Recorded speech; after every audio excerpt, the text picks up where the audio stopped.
Hello friend, it's Mark out on the back 40, and I am standing out in the plot that we've done all of our testing in.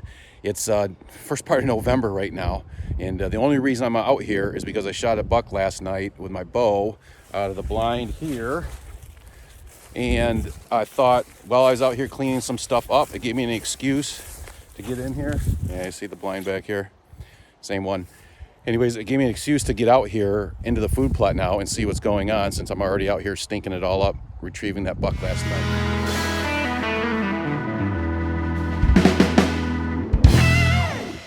I just thought I'd take a second to kind of show you the food plot, and I think it's just doing fantastic. I sit here and look down through all of this.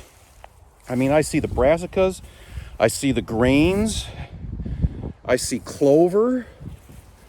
I do not see a lot of weeds. So as a reminder, this is the stuff that we drilled in back in like the end of mid-August. We drilled this in mid-August through debris, through old stuff that I had mowed. And it's just fantastic. I mean, right now I would say in general, it's almost up to my knees. And you can just kind of look across the plot here, and I'll give you a little close up here too to see what's going on. But it's just fantastic. And the deer are out here eating it. I think this is the third cycle that I've gone through this, and I have not fertilized it. I did not fertilize this at all this year.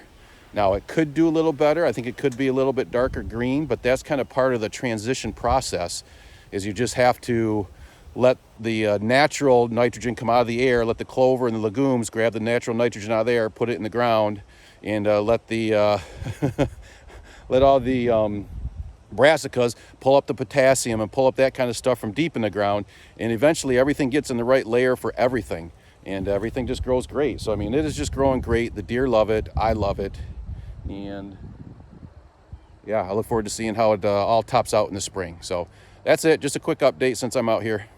Also found it kind of interesting. I don't know if you can see, if I get down maybe a little bit more, see this edge right here? That's all really short, and then everything else gets longer out here, taller, longer, is that the right word? But here's why, look at this. They nip it down to nothing. They love to travel edges like this, and you can just see they walk along this edge and they nip everything off, and that's what, a 4-foot wide area. So I think last year I had some tall, I planted tall stuff out here, and it created a lot more edge in this food plot, which I think I'm going to do again next year. And this is more evidence of it. You know, here's an edge. They travel here like crazy.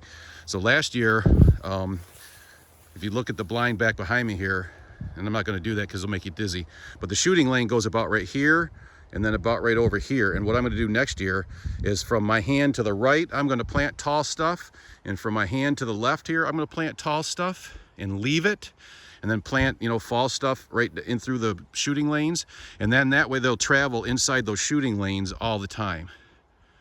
So, and more edge, I think, will, especially inside food plots, will divvy things up. You can get more deer on the plot because they won't see each other, and you'll get more travel inside the plots.